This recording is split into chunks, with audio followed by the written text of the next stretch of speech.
Halo, halo Mbak Karmanita. Ya, oke. Oke, terima kasih, Mbak.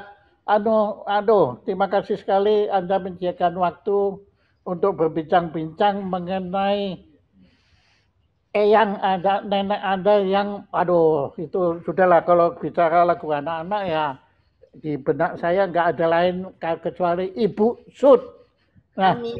dan bahkan saya baru tahu setelah saya kenal Anda bahwa ternyata Ibu Usut juga pencipta lagu yang sangat saya sangat hormati dan hargai, yaitu tentang Indonesia. Itu luar biasa tanah airku. Itu nah tolong Mbak Karma, Anda ini namanya Karma lagi ya, udah Mbak Karma. Gak apa-apa, panggil karma. Mbak Karma, uh, tolong Anda ceritakan sedikit tentang nenek Anda yang luar biasa itu. Silakan. Mbah, Mbah, satu keunikan dari pencipta lagu anak ya, dia selalu ngomong sama aku, bikin lagu anak itu bukan seorang pencipta, tapi bikin lagu anak itu yang harus bikin lagu untuk dirinya. Jadi, Wih, jadi kenapa lagu-lagu Mbah itu kena sekali buat anak-anak? Nggak ada sama sekali rasa kita menjadi orang dewasa membuat lagu untuk anak. Dia wih, menjadi anak itu bikin lagu untuk anak. Jadi lebih tahu lagi lirik yang dipakai anak-anak, terus nuansa, ambience, notasi sampai mana dia sanggup ketinggian kerendahan nada itu Mbah menjadi anak itu untuk bikin lagu-lagu anak. Itu yang jadi sebelum menciptakan lagu anak, seorang pencipta lagu anak harus menjadi anak-anak. anak-anak. Hebat, hebat, hebat. Makanya saya itu nggak bisa bikin lagu anak-anak. Kita Karena nggak bisa jadi anak. hanya karena saya itu ya memang sudah anak-anak, malah saya harus menjadi orang dewasa dulu. Bentuk saya kan seperti anak gitu kan. Oke, tapi kembali lagi. Ya Ibu Sud ya, becak-becak ya, terus aduh, desaku kan juga Ibu Sud kan. Ya, ya. Nah, itu Bu, lagu desaku itu saya nggak pernah habis takjub. Bahkan ya ini termasuk lagu yang saya kagumi sekaligus saya juga iri. Karena kok yang cipta kok bukan saya gitu loh. Kok yang cipta kok Ibu Sud gitu. Nah, oke. Nah, menurut Anda, kalau Anda pribadi kan setiap orang kan punya pendapat masing-masing ya. Kalau menurut Anda sebagai cucu Ibu Sud itu lagu yang mana? Kan lagu beliau banyak sekali. Lagu Ya. mana yang Mbak Karma sangat gemari? Ya saya kira semua, tapi Nah, kalau Anda sekarang suruh milih, sekarang yang mana dulu gitu. kalau lagu anak ya banyak sih. Nah, Cuman aku cuma mau cerita satu hal. Mbah tuh selalu kalau bikin lagu itu pasti ada peristiwanya. Jadi jadi dia nggak hanya bikin lagu misalnya kayak Kakak Mia itu saya alamin eh, waktu Mbah kakak dapet Mia, yang minta anak iya iya bah. iya iya iya. Jadi waktu Mbah tuh dapat penghargaan di JCC, kami kan di backstage ya Pak Jaya tunggu dipanggil. Tiba-tiba ada ibu-ibu, saya Kakak Mia, dia bilang gitu. Terus, oh iya saya Karmanita. Iya saya Kakak Mia. Terus saya baru sadar, Kakak Mia kok kayak lagunya Mbah, gue bilang gitu kan. Loh, ini saya mau cerita, dia bilang. Dulu saya tuh punya sekolah vokal anak, itu Kakak Mia. Nggak pakai alat musik ya. Itu juga keunikan dari Mbah dia. Dengan siulan dia bikin notasi balok, dia bikin kata-kata, lalu dia pinjam satu anak dari Kakak Mia. Untuk apa dipinjam? Percaya atau tidak percaya lagu anak itu ada umurnya. Apalagi kalau kita ciptain lagu anak dari bawah umur 3 tahun kan. 3 tahun kan sampai 6 tahun. 6 tahun sampai umur berapa tahun. Dia pinjam satu anak dari sekolah vokalnya Kakak Mia itu untuk dites ini untuk cocoknya umur berapa. Nah itulah makanya dibilang pinjam anak barang seorang. Padahal Mbak mau pinjam untuk dicocokin aja lagu itu yang pantasnya untuk umur berapa. Oh, begitu. Jadi Makanya ini saya juga heran ini kok ada pinjam anak ini ya, gimana? makanya pinjam anak barang seorang tapi diplesetin gitu kan.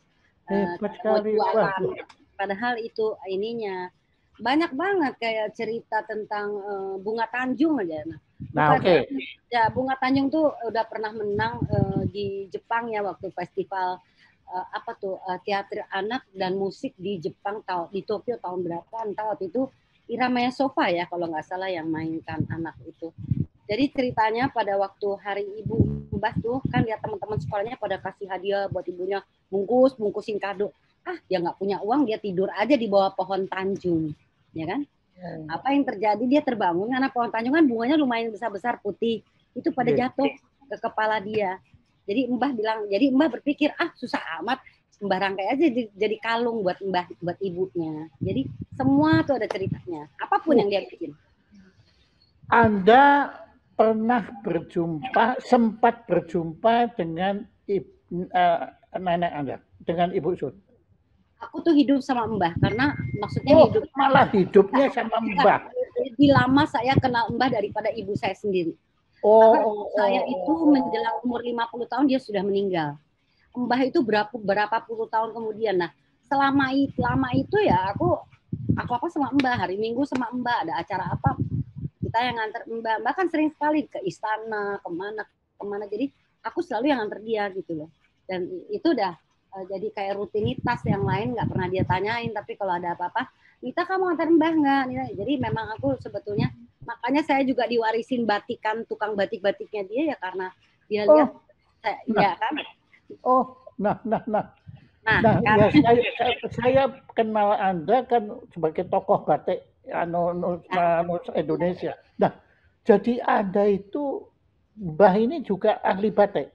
Of course. Jadi gini, tahun 50-an kayak kalau nggak salah Bung Karno tuh kan mencintai batik Solo. Kalau Solo sama Jogja kita terus terang Solo tuh lebih cantik ya dari tatanan batiknya ya kan. Pak Jaya tahu gimana Solo tuh kaya sekali akan motif cecekan, isennya dan warnanya. Tapi Bung Karno selalu bilang kenapa sih batik Indonesia, batik Jawa itu harus gelap, harus hitam, harus biru, harus abu-abu. Coba Busut bikin dong batik Indonesia, bukan batik Jawa lagi. Batik Indonesia dengan warna-warni. Ya sebut aja misalnya Bung Karno bilang udah kasih namanya Terang Bulan. Jadi Mbah ciptain batik Terang Bulan itu ciptaan Mbah. Ya, itu atas perintah Bung Karno. Jadi waduh. Nah, Anda kan tadi bilang bahwa Anda kerap ikut sama Mbah ke istana. Mana-mana tuh ikutnya. Oke. Anda sendiri kalau gitu pernah juga ketemu Bung Karno?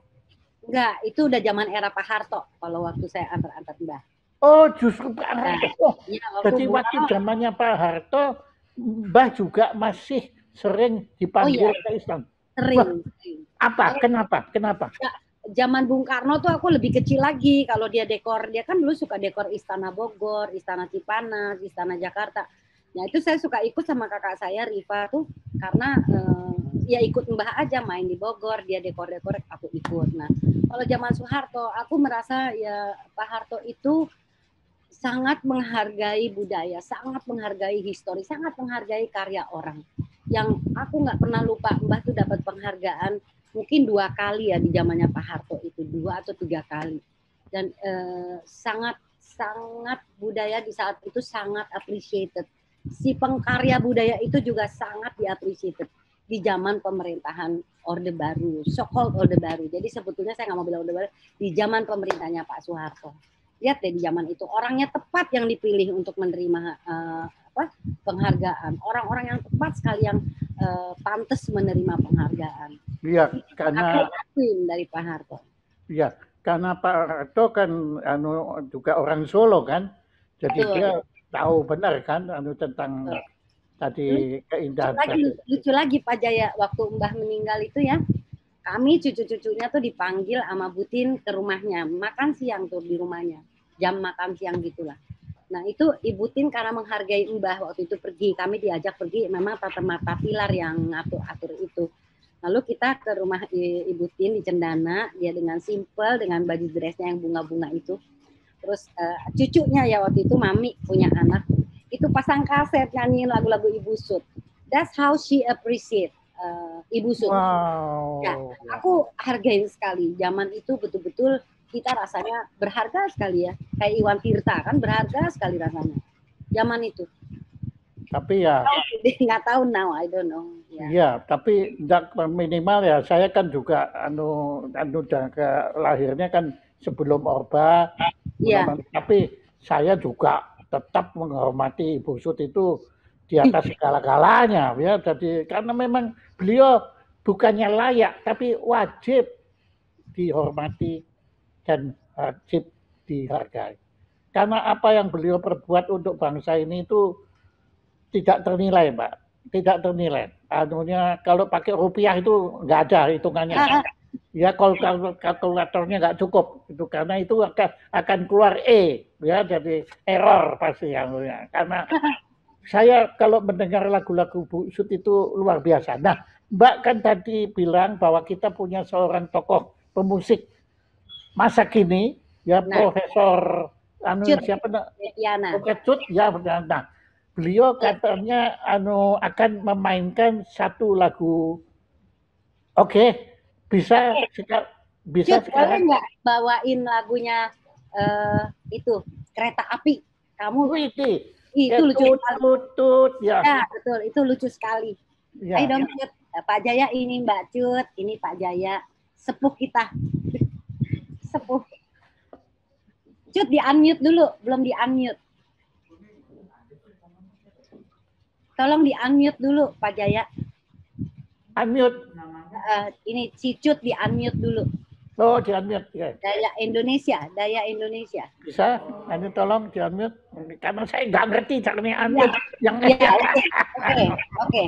Oke. Baik. Dan sebelum saya mainkan, selamat sore dulu kepada semuanya di sini, terutama Ibu Karmanita, sahabat saya, dan Pak Jaya Suprana. Terima kasih sudah diundang. Jadi tadi diminta untuk dimainkan. Tapi dimaklumi ya oleh karena Zoom audio itu kan agak delay kalau main musik. Iya, nggak apa-apa. Silakan. Nggak apa-apa. Oke, jadi Naik Kereta Api sebenarnya rekamannya ada di album Tales of Indonesia. Saya aransinya tuh seperti bugi-ugi karena kayak bunyinya kan kayak kereta api ya. Iya. Ini contoh singkat aja ya. Iya, monggo. Oke.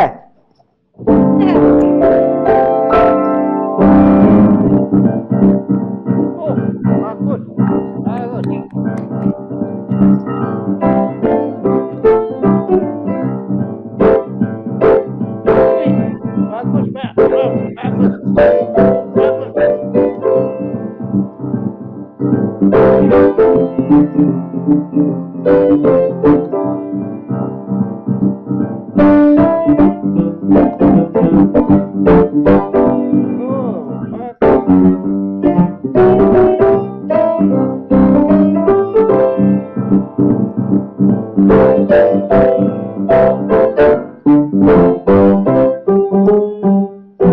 Demikian.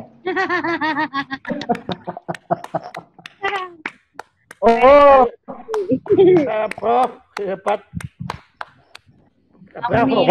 Dan saya yakin kalau Ibu Sud ikut mendengar di alam baka, beliau juga akan sangat bahagia sekali. Ya, sekali lagi tepuk tangan untuk Prof. Cut. Terima kasih. Anda melanjutkan kepahlawannya Cut Nyatin. Di bidang piano artinya. Bukan main. Ya, ini kebetulan ada Ahmad Dhani di sini. Nanti dia akan dengar tuh. Ahmad Dhani. Oke.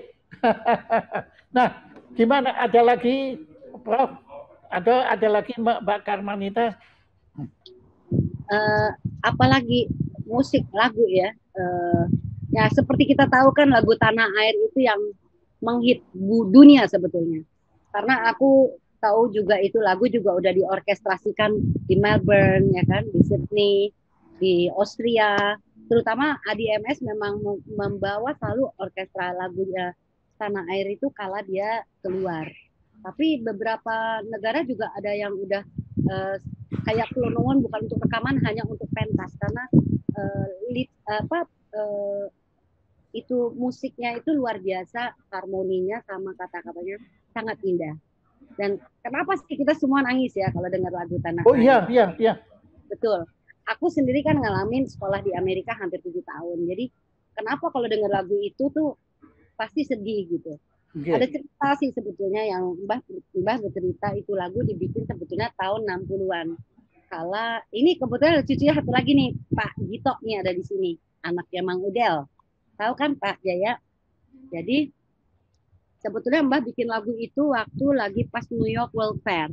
Karena Mbah itu termasuk ketua delegasi untuk bawa seniman-seniman, perajin-perajin dari Indonesia. Maka janji 6 bulan itu dia harus tepatin. Satu hal yang Mbak nggak suka adalah dingin. Winter, air condition, dia nggak suka. Ternyata waktu itu Kennedy bilang kenapa nggak diperpanjang 3 bulan lagi. Dia langsung bingung. Aku kan nggak tahan dingin gitu kan. Karena bilang, kamu suka nggak suka, you have to stay until the end of the pameran dong, exhibitionnya. Karena negara bukan hanya Indonesia, kan dari seluruh dunia. Terpaksa Mbah stay on dengan kecewanya karena dia pikir by then November udahlah dia kelar pulang lah ke Indonesia. Jadi dia dalam keadaan sakit, dia kena sakit dan akhirnya kesedihan itu dia tuangkan pada sebuah lagu yang namanya Tanah Air itu tadi. Kan kata-katanya jelas sekali di situ. Walaupun indahnya negeri dikata orang dan sebagainya, tapi tanah airku ya bla bla bla seperti itu kan. Ada satu lagu lagi sebetulnya, Kampung Halaman. Jadi bikin Mbak, ya Kampung Halaman. Ya. Itu semua menyatakan bagaimana Mbah pengen banget pulang, kangen rumahnya, kangen kampung halaman.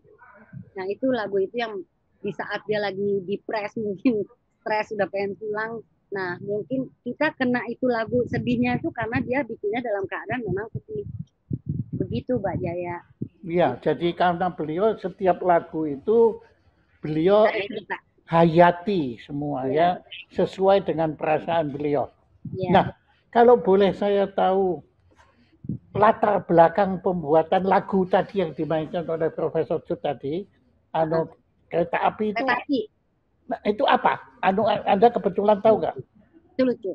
Saya punya kakak Ripa. Kita tuh tinggal di Bandung ya. Nah, waktu kecil kalau Mbah nengokin kita ke Bandung, mau dibawa kemana nih 2 cucu gitu kan?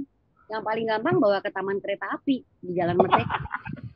Jadi dari situlah dia bikin tuh lagu naik kereta api.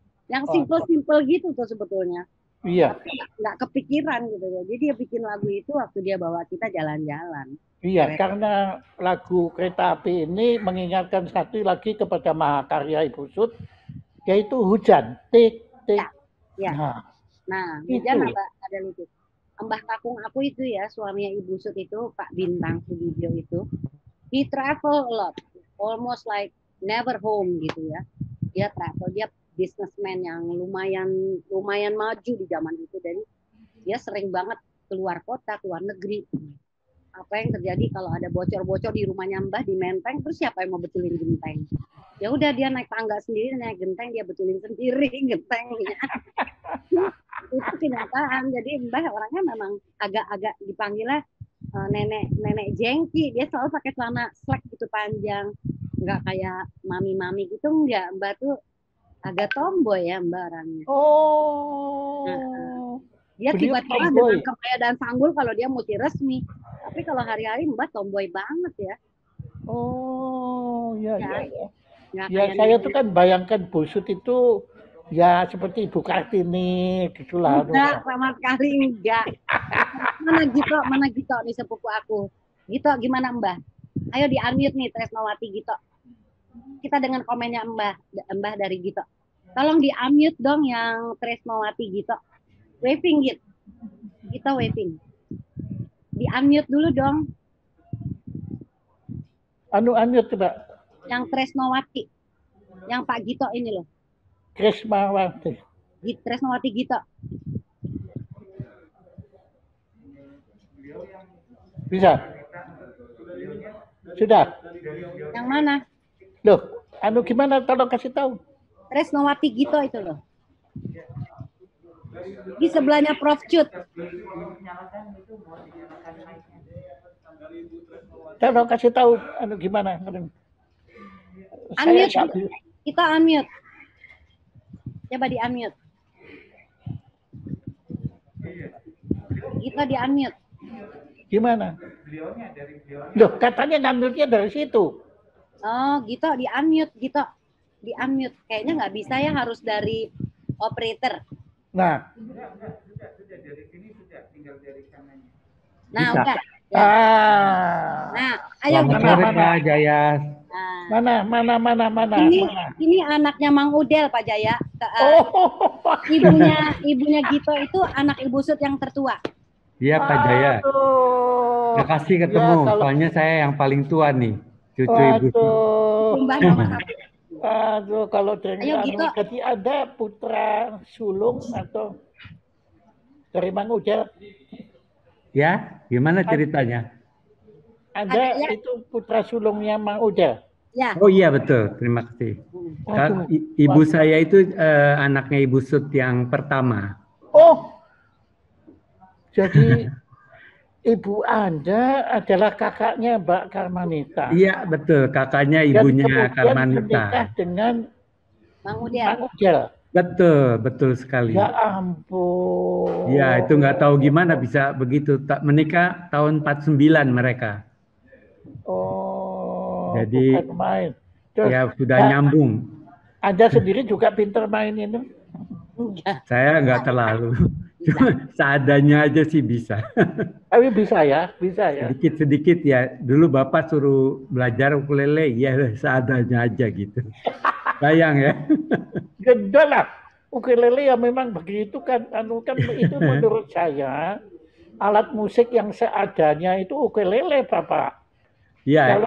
Kalau gitar itu sudah alat musik yang direkayasa itu. Menurut saya masih sebenarnya cuma 4 sih, itu. jadi lebih gampang buat dari kecil kita bisa jadinya.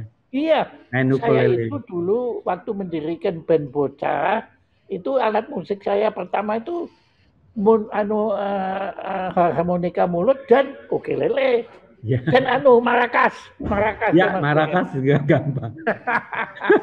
Terima kasih Pak Jaya. Aduh, Jadi Pak Jaya pengen kamu ceritain Mbah tuh saya ini ternyata berjumpa dengan keturunan para tokoh yang saya kagumi, bukan main. Nah, terima kasih. Ini Anda katanya banyak tahu tentang hak cipta. Ini Pak Aji dari HKCI ada, saya undang. Oh ya, nah kalau Mang Udel ini apa? Dari beliau apa yang bisa kita kita belajar? Silakan. Apa yang Anda bisa sampaikan pesan-pesan? Ya, saya kebetulan karena anak cucu yang pertama, jadi waktu saya masih kecil Ibu Sud masih di Kebayoran di Jalan Raya rumahnya. Saya sering nginep di rumahnya kalau Sabtu Minggu. Oh, jadi Anda kalau lagi libur saya ke Kebayoran. Kita kebetulan Mang Udel di Jalan Madura di Menteng. Jadi saya waktu kecil sering ke rumah Ibu Sud itu di Jalan Raya dulu ya, dekat Pakubono itu. Dan Ibu Sud memang pinter masak kok menurut saya. Karena saya ditanya mau masak apa gitu loh. Waduh. Jadi memang mesti diakui saya dimasakin macam-macam lah kalau nginep di rumahnya Sabtu Minggu itu. Jadi Anda itu pesaingnya Mbak Karmanita ya? Ya, betul. Terima kasih. Nah, kemudian apa yang Anda bisa kisahkan ke kita yang sayang sekali belum pernah berjumpa dengan Ibu Sud itu tentang beliau, apalagi yang bisa Anda kisahkan? Di samping pinter masak, pinter batik, ya kalau bikin lagu kan sudah itu anunya dia. Apalagi? Ya, memang yang saya tahu waktu cerita selalu kalau bikin lagu itu memang kan zaman dulu Ibu Sud kita sudah waktu umur SD gitu semua lagunya sudah ada itu jadinya. Jadi memang Ibu Sud banyak membuat tahun 30-an sampai 60-an gitu dan terakhir-terakhir Ibu Sud itu yang saya ingat dia membuat lagu-lagu untuk Islami sebetulnya. Iya benar. Jadi lagu-lagu rohani sebetulnya. Oh iya? Iya, sayangnya saya nggak punya cetakannya. Itu pernah dicetak itu. Terakhir sekali Ibu Sud itu membuat lagu-lagu rohani. Selain buku ketilang yang dicetak Gramedia itu. Dan saya sampai sekarang belum bisa ketemu lagi tuh sayangnya. Waduh, itu perlu digali. Ada 20-30 lagu sebetulnya dan kebetulan lagunya barangkali menarik lah ya. Tapi kata-katanya semuanya bersifat rohani. Ibu Sud sudah mulai menua waktu itu dan sudah mulai tinggal di Cijantung waktu membuat itu. Sayang sekali itu. Saya nggak punya arsipnya. Mungkin di Gramedia, tapi saya belum cari perpustakaannya di Kompas ya. Tapi nggak ada rekaman-rekaman itu di gereja itu nggak ada. Belum sempat terekam itu. Jadi gini loh, Mbah tuh ngerasa sekolah anak-anak yang berbau Islam tuh terlalu terlalu ke Arab-Araban gitu loh. Jadi dia pengen lagu anak-anak itu ya Git, yang usia PAUD ataupun TK SD itu pengen lebih children vibration gitu. Ya. Ya perlu sederhana lah, karena menurut Ibu Sud bilang kalau lagu tidak sederhana bukan lagu anak-anak gitu. Dia selalu bilangnya begitu. Ya, tapi justru menjadikan lagu sederhana itu susah. Lebih susah ketimbang bikin lagu yang ruwet. Karena itu bahasa yang sangat sulit untuk anak-anak, sangat sulit itu anunya. Jadi juga pernah diminta Pak Ali Sadikin membuat lagu sampah waktu tahun 70-an. Jadi Pak Ali Sadikin kebetulan dekat dengan Ibu Sud, jadi Pak Ali bilang coba dong buatkan lagu sampah, dan itu kelihatannya masih, saya pernah lihat ada direkam yang lagu sampah itu.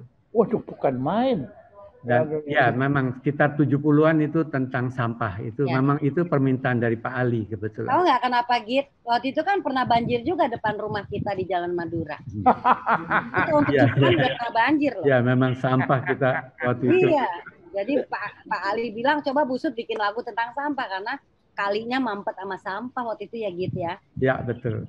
Waduh. Jadi masih sampai umur tua juga masih mencoba membuat lagu. Yang terakhir yang saya ingat itu rohani itu, karena saya pernah tahu dicetak. Saya waktu itu kurang perhatian kepada buku-buku ya, buku-bukunya dia itu banyak sebetulnya. Iya, karena waktu itu kan tentu Anda semua tidak berpikir kalau Ibu Sud akan meninggalkan dunia fana ini kan, pikirnya beliau akan hidup terus. Tapi waktu tahun 70-an saya pernah minta kok ke Mbah, saya panggilnya Mbah tolong dong kalau yang diingat lagu-lagu Mbah itu kenapa diciptakannya, karena The Beatles saja ada. Iya gitu, tapi Mbah nggak sempat membuatnya. Saya mau Mbah membuat sendiri gitu, jadi karena walaupun yang lupa-lupa banyak, tapi mudah-mudahan iya nanti kita coba. Tapi sampai meninggalnya lupa Mbah itu. Iya, tapi saya kira dengan adanya Mbak Karmanita ini dengan Anda berdua itu coba dikumpulkan lagi yang Anda tahu dan dijadikan satu buku itu menarik. Iya. Itu dan itu Anda berjasa buat kita semua sehingga kita mampu lebih mengenal Ibu Sud. Itu pasti. Terima kasih. Saya harapin Pak Jaya, sebetulnya yang saya harapin ya, walaupun ada sekolah kayak Cika, global, terus yang semi barat, aku sebetulnya pengen histori anak Indonesia tetap di situ ada, ya kan? Lingua Indonesia ada, lagu anak-anak Indonesia ada. Tapi kan itu udah tidak, 99% udah hilang. Kita kalau nggak sekolah, misalnya kayak Pangudi Luhur, kayak sekolah-sekolah Katolik, itu masih loh lagu-lagu Ibu Sud. Ya kita nggak sekolah negeri ya. Mbak, begini Mbak, itu yang sudah saya dari dulu sesali, bahwa kita ini, ya sebetulnya Alvin Toffler sudah memperingatkan kita semua, ya bahwa justru di era global ini, setiap bangsa perlu nasionalisme, yaitu kebanggaan terhadap karya-karya kebudayaan sendiri. Nah itu termasuk lagu anak-anak. Jadi menurut saya itu sekolah-sekolah yang internasional itu justru berkewajiban untuk mengajarkan lagu-lagu. Saya kan kalau Mbak yang ngomong nanti kan Mbak dipikirnya memperjuangkan Ibu Sud, ya neneknya sendiri. Tapi kalau saya yang ngomong itu saya berani Mbak. Ya itu adalah tugas dari sekolah-sekolah internasional itu justru untuk mengajarkan. Saya tuh sedih Mbak, karena banyak yang di sekolah internasional itu malah bahasa Indonesia aja sudah Ya. dihilangkan. Hmm. Ya sejarah Indonesia apalagi? Apalagi bener. Ya tuh, wah itu menurut saya itu kita melanjutkan semangat kolonialisme dan semangat imperialisme untuk menjajah bangsa kita. Kalau bangsa nggak tahu sejarahnya sendiri, kalau saya tidak punya lagu anak-anaknya sendiri, waduh, ya kita anak-anak kita menjadi anak-anak Korea, anak-anak Hollywood, Ya. anak-anak betul, Belanda, kan? Tapi nggak ada anak Indonesia, nggak ada lagi. Jadi Bangga lagi. Apa? Bangga, tapi mereka lagunya lagu-lagu Korea, lagu Aduh, ya saya kan garuk-garuk aja beginilah. Iya. Ya, dan Betul. ini sebetulnya memang bukan tugas Anda, tugas pemerintah. Ya, Kementerian Pendidikan itu harus berani mewajibkan. Kalau enggak usah buka sekolah di sini. Setuju. Nah, Ya, udah. terima kasih. Nah, kalau enggak batik kita juga hilang, Pak, nanti. Ya, aduh. Ya, betul. Oke. Ya, Pak Jaya. Tadi kan Mbak cerita katanya punya teman yang ahli hak cipta. Nih, Coba. Aji, coba di unmute Aji Setiawan. Aji, Tolong. dengerin nggak Pak Aji? Aji? Nah, coba. Halo, Ya, ngomong. Halo, Pak Jaya. mana belum kelihatan. Apa? Ini orang Indonesia, Halo. Pak. Bukan pakai Selamat sore.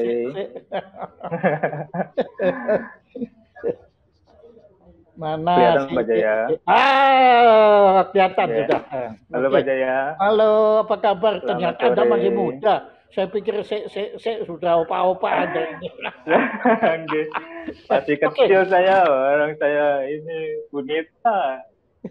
Kemarin itu saya di WA, Ji besok ada saya diundang Pak Jaya, kamu ikut ya? Saya suruh ngapain lah, saya mah bocah.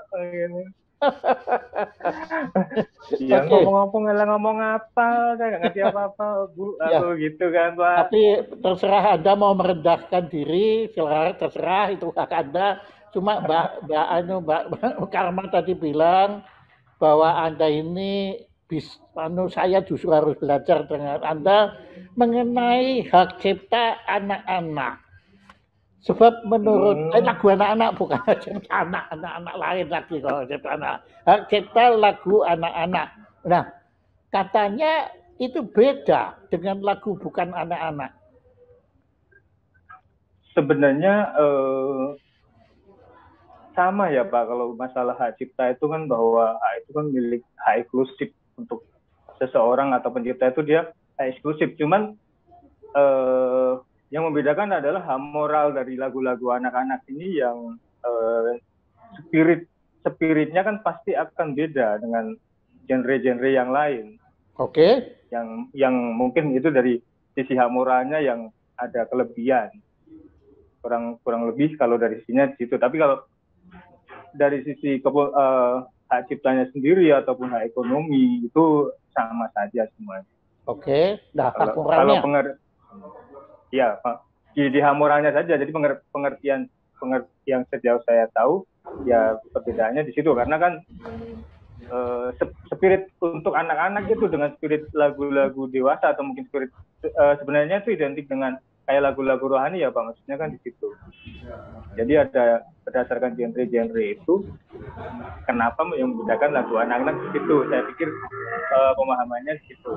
Oke. Nah, sekarang khusus lagu anak-anak ciptaan Ibu Sud. Apakah ada masalah di sana? Masalah yang bagaimana, Pak? Nah, makanya saya justru tanya, apakah ada? Atau kalau nggak ada masalah, ya bagus saja. Karena tadi Mbak Karma menyatakan bahwa Anda bisa bercerita bahwa ada semacam dalam tanda kutip masalah begitu yang membedakan antara lagu anak-anak dan lagu orang dewasa. Tapi waktu tadi Mbak Karma bilang itu urusan hak ciptanya. Tapi kalau menurut Anda kan bukan itu, tapi moralnya kan? Iya, moralnya. Ya memang kalau bagi moral jelas saya menciptakan lagu anak-anak harus yang bersifat mendidik. bukannya Iya. merusak, ya toh, bukannya Iya. kemudian saya pakai dengan cara berpikir kaidah-kaidah yang malah melawan moral ini, kan itu kan tidak mendidik itu. Nah, kalau itu saya mengerti. Tapi sekarang bagaimana kaitannya dengan hak cipta? Kalau ya itu tadi Pak, kalau hak ciptanya sih aku pikir ya kan kalau boleh dibilang itu wujud atau kebendaan, itu kan sama bentuknya kan lagu ya. Kurang lebih kan begitu sama. Ya, Nah, oke, setuju. Ya kan kalau kita menggambarkan bahwa itu benda, ya itu itunya tetap lagu, tapi nah masalah hak ciptanya itu adalah ya sama dengan lagu-lagu yang lain. Makanya saya bingung kalau harus mendefinisikan perbedaan lagu-lagu lain dengan lagu-lagu anak kalau dari sudut kebendaan itu bagaimana? Nah, itu yang Oke, jadi artinya saya bisa simpulkan entah saya yang salah tafsir atau Ibu Karma yang menyampaikannya ke saya sehingga saya salah tafsir, bahwa sebenarnya nggak ada masalah kan. Saya juga tadi pikir lagu is lagu, gitu. Kalau sebagai materi hak cipta. Tapi anunya di sini setelah Anda menjelaskan ternyata nggak ada masalah. Cuma saya setuju tidak ada masalah bahwa untuk menjadi lagu anak-anak harus memenuhi syarat. Harus ada semacam sensor terhadap diri sang pencipta sendiri.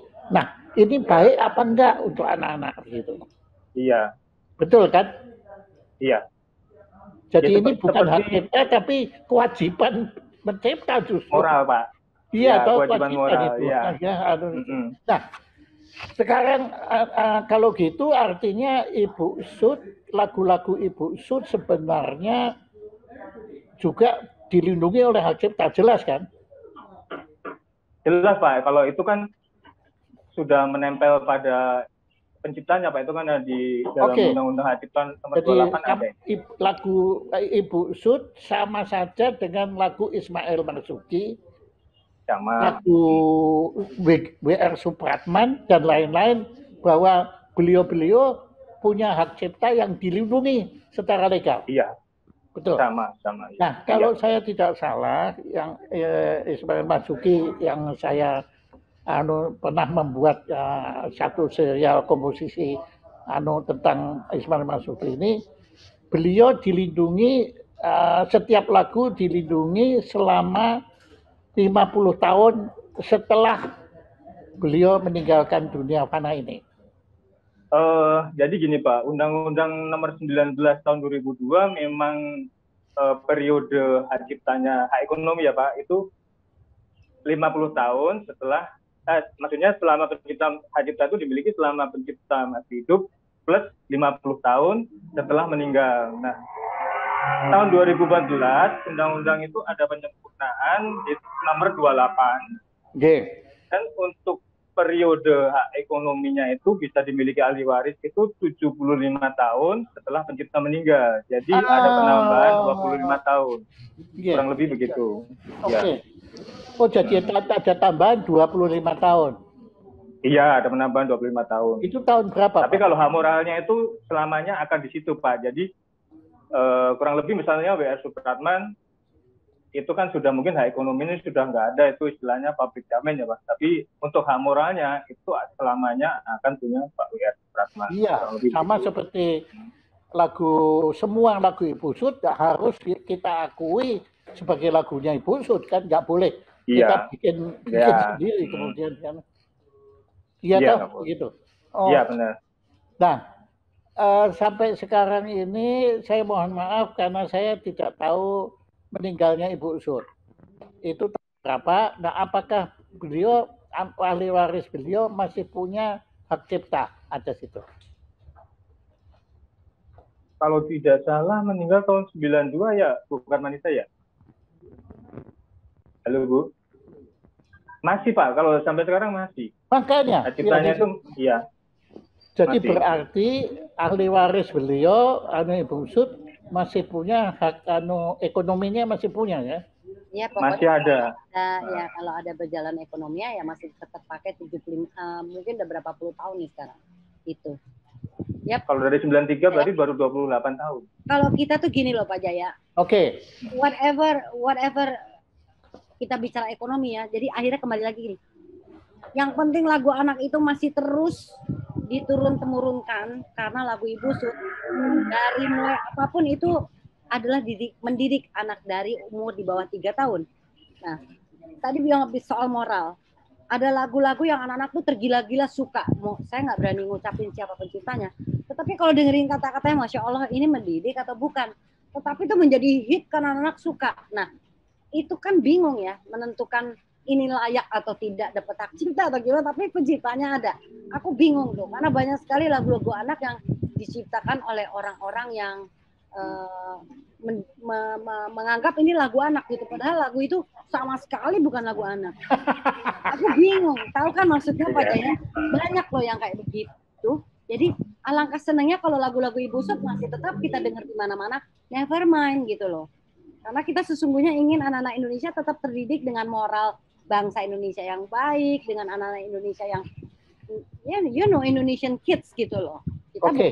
Jadi menurut ini penafsiran saya secara spontan, sebetulnya Mbak Karmanita sebagai ahli waris dari Ibu Sud itu sebetulnya tidak mempermasalahkan mengenai warisan ekonominya.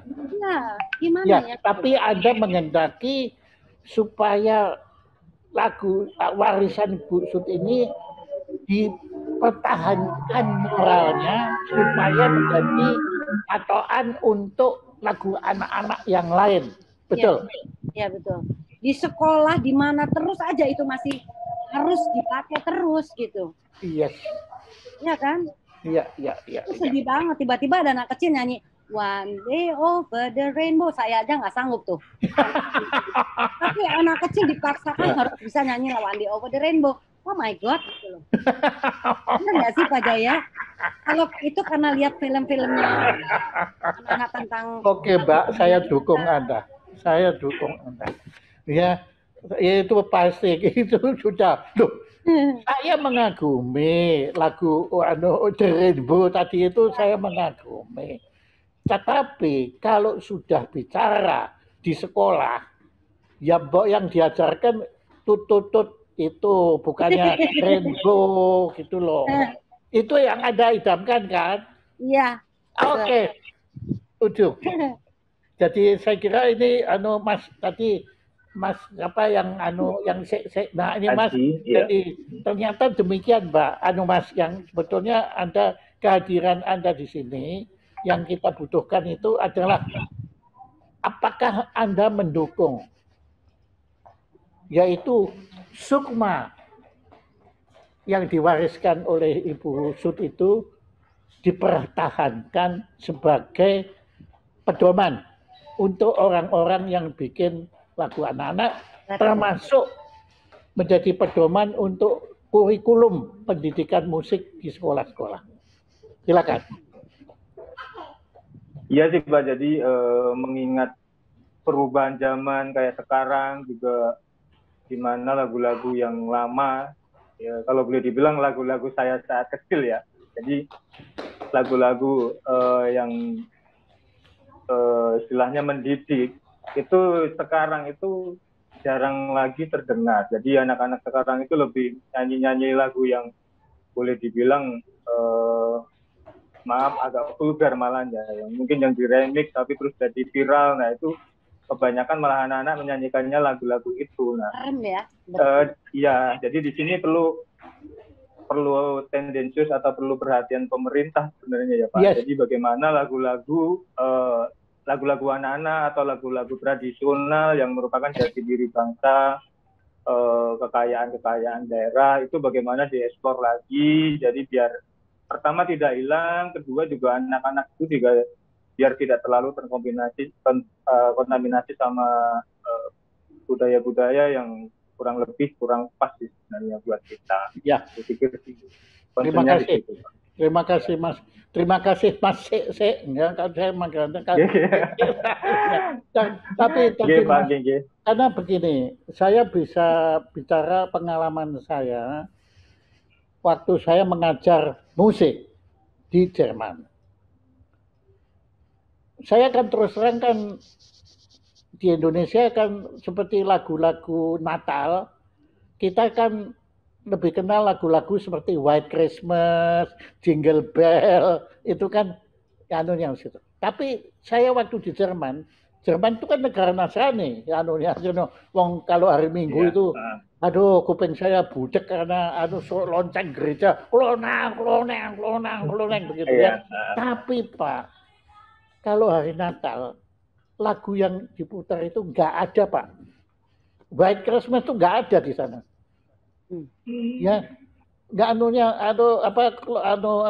Jingle Bell itu nggak ada. Reindeer, loh, saya bukan bilang lagu itu jelek Pak, bukan. Lagu itu bagus-bagus. Cuma ya bagaimana ya, setiap bangsa seyogianya ya punya lagu mereka sendiri. Dan di sekolah-sekolah yang saya ngajar itu nggak ada Pak, ngajari lagu Amerika itu di sana malah diketawain. Iya. Ya yang diajarkan adalah lagu-lagu Jerman. Karena itu Jerman Pak, itu. Nah, tentunya saya juga mendambakan itu terjadi di negeri saya sendiri. Ya seperti tadi, coba tadi lihat yang dimainkan oleh Profesor Jod. Ya itu kan luar biasa. Intonasinya ya. Itu. Ya itu, waduh, itu sudahlah mau Michael Jackson mau siapa saya berani lawan. Itu it is my country. Ya di sini. Nah itu terima kasih Mas C.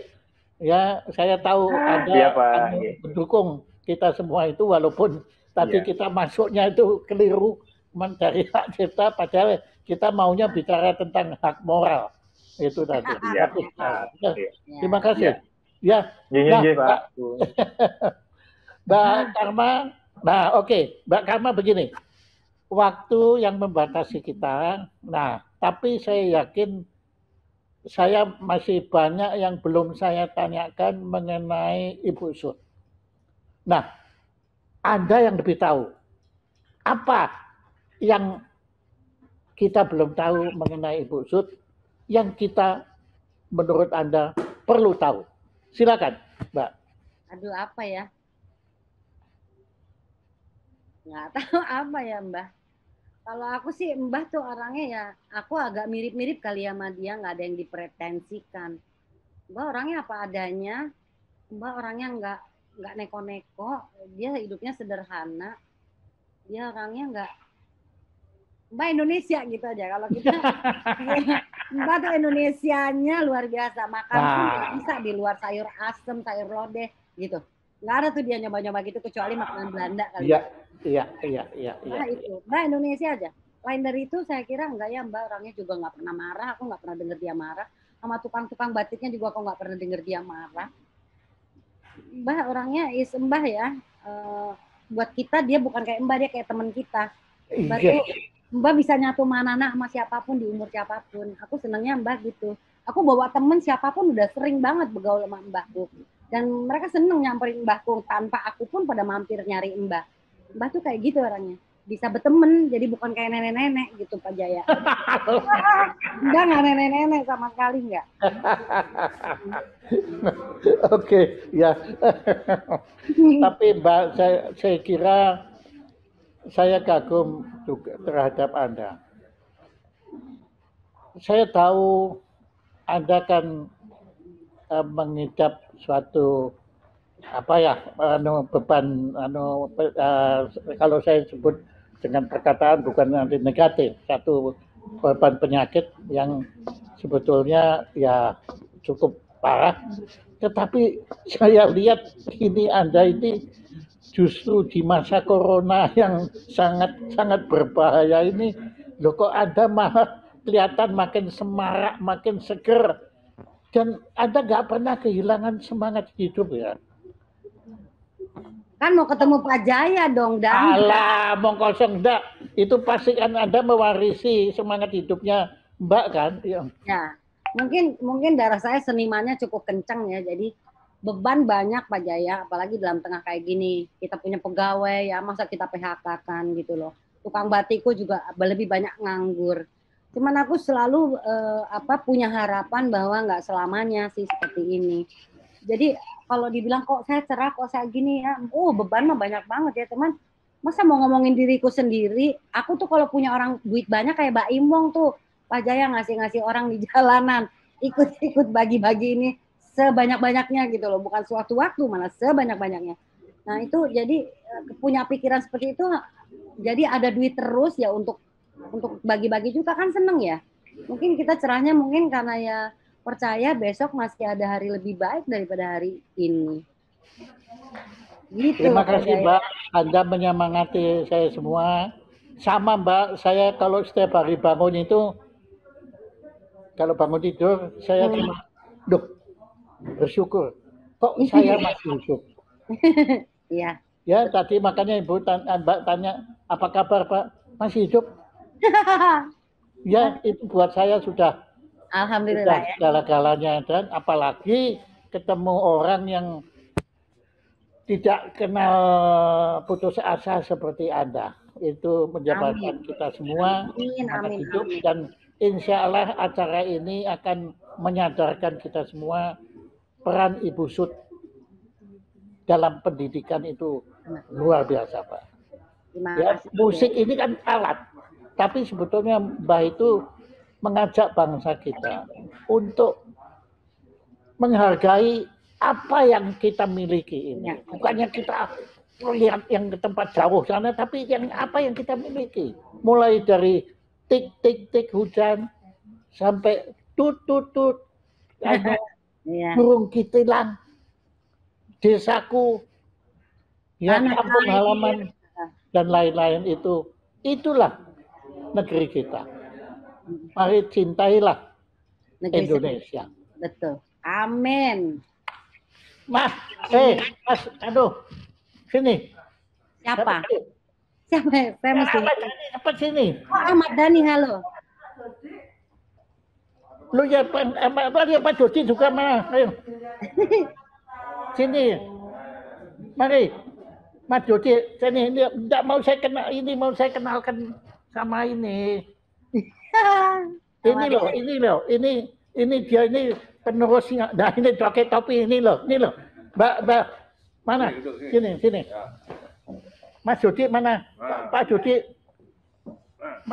Ya udah sini. Nah, Mbak lagi. Mbak Karmanita lihat dah ini. Sama-sama berjuang. Ya nggak ada. Iya. Sama-sama berjuang. Suaranya kedengeran nggak? Masuk. Kenapa? Masuk. Nggak pakai ini, aku belum pakai mikrofon. Nggak usah nebeng. Mana mikrofonnya? Nah, kita gini, kita minta Dhani jadi anak-anak, bikin satu lagu anak-anak di masa pandemi. Gimana? Wah. Nah. Aku pengen tuh. Jadi benar-benar bikinnya lagu itu lagu cinta terus ya ini anunya.